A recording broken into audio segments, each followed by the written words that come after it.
A 6-year-old child named Muraduddin was hit by a jumper car and lost his life when he was going on his way to Masjid on Friday morning. The incident took place at Karimganj bypass road.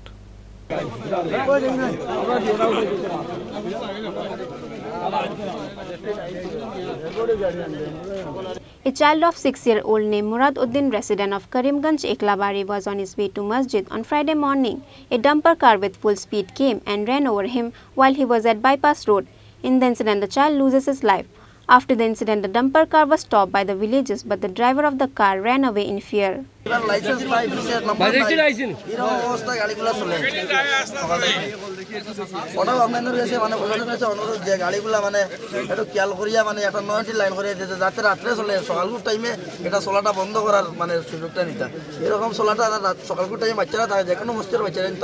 তাহলে মানে মানুষের problem হয় যাওয়ার সময় স্কুলেও থাকে আর যেভাবে চালায় তারা গাড়িগুলা প্রায় গাড়ি 100-এর মধ্যে 90% গাড়ির নম্বর থাকে না ড্রাইভার লাইসেন্স থাকে না আউরি গাড়ি চালায় তারা এরকম খালি এখানে দিন না করিমগঞ্জ টাউনের ভিতরে এরকম প্রবলেম হয় এখানে হয় যে কোনো পুরা হাইওয়ের মধ্যে এরকম প্রবলেম হয় গাড়িটা স্লো চালায় না তারা খালি ডাম্পার বাচ্চারা সাইডে দিয়ে যাওয়া আছে বাচ্চাগুলো সাইডে দিয়ে যাওয়া আছে বাচ্চাগুলো সাইডে আছে বাচ্চাটা একদম আপনারা গাড়িটা সাইডের মধ্যে আড়াই হাত দূরে তিনটা বাচ্চা আছে তিনটারে ঢুকে দিয়েছে নিচে একটা তো দেখাচ্ছে ছেলেটা দেখাচ্ছে আর মেয়ে দুইটারে উদ্ধার করি আমরা করিমগঞ্জ সিভিল হসপিটালে পাঠাইছি এটা তো আড়াই হাত দূরে সব লাড বালাইলো মানুষ বললে মেইন রোড থেকে আড়াই হাত দূরে তিনটারে ঢুকাই দিয়েছে ভিতরে আমরা লগে লগে বাড়ি থেকে দৌড়াইয়া আইয়া উদ্ধার করিয়া দুইটা মেরে সিভিল হসপিটালে প্রেরণ করছি আর ছেলেটা কাজ করছে কেটা গাড়ি আছে এটা ডাম্পার 10 টাকা না 12 টাকা ডাম্পার 10 টাকা